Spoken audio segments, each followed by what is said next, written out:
Hi guys, good to see you, I hope you're well. Today's Open Light, we're carrying on with our Action Bible. Remember, if you haven't got a copy, if you get in touch with me, I can lend you a copy whilst we do Open Light away from church. When we get back to church, I'll need them all back. Or you can buy them quite cheaply on Amazon and on other bookshops. So yeah, really good book to get, Action Bible. So today, we're reading from page 91 and we're reading the story that's entitled Dreamer for Sale. And if you remember, there's a young lad called Joseph, and his dad treated him better than he treated his other sons. He was his favourite and his youngest. And Joseph had had some dreams, and his dad had given him a special coat, and Joseph had gone to his brothers and told his brothers how wonderful he was and how his brothers would bow down to him. So we're going to be reading from page 21 today. So Joseph dreams had made his brothers hate him, but his father is blind to the danger.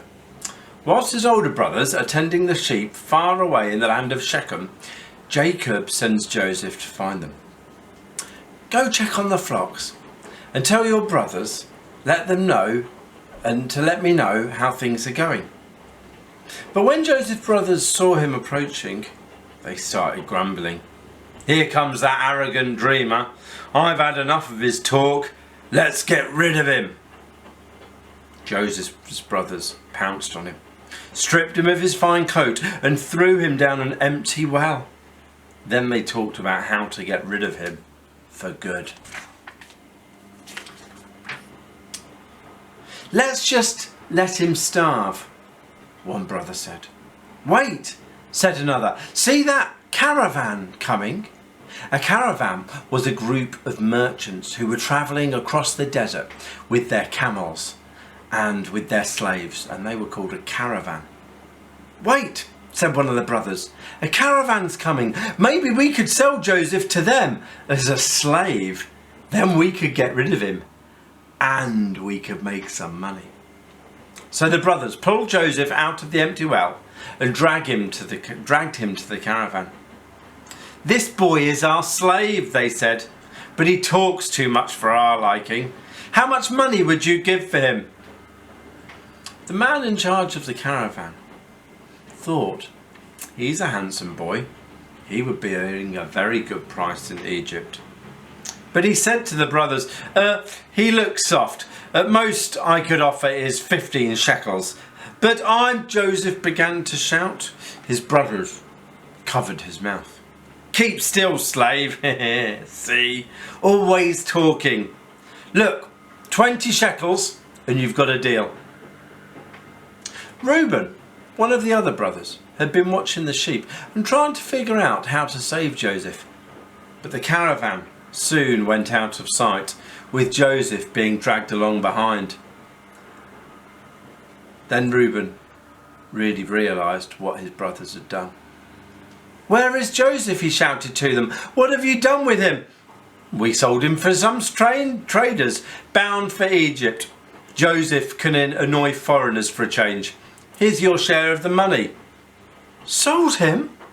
Oh no! What will we tell father? We'll smear Joseph's coat in goat's blood.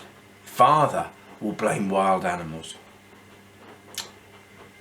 Back at home, the brothers carried out their nasty plan. We found his bloody coat, father, but we're not sure whose it is. Do you think it is Joseph's? It's Joseph's, Jacob cried. A lion must have killed him. Joseph, my son, my son. While Jacob was mourning Joseph's death, Joseph was sold at auction in Egypt. Look, this boy is strong and handsome. He'll make a fine slave, even in the king's palace. How much am I bid? 30 shekels, a slave driver offered. Now next week, we're going to carry on this story and read what happened to Joseph when he was sold as a slave. But what do we learn from that story? Oh, those brothers weren't very kind at all, selling their brother into slavery and not listening to him. And Joseph might have been annoying. He might have been a bit arrogant and a bit boastful. But his brothers should never have done that. And we'll find out in the story later that Joseph in the future will meet his brothers. And that dream he had last week of the wheat bowing down to him will actually happen with his brothers bowing down to him. But we leave the story now wondering what will happen to Joseph. So come back next week and I'll tell you the next bit of the story. See you later. Bye.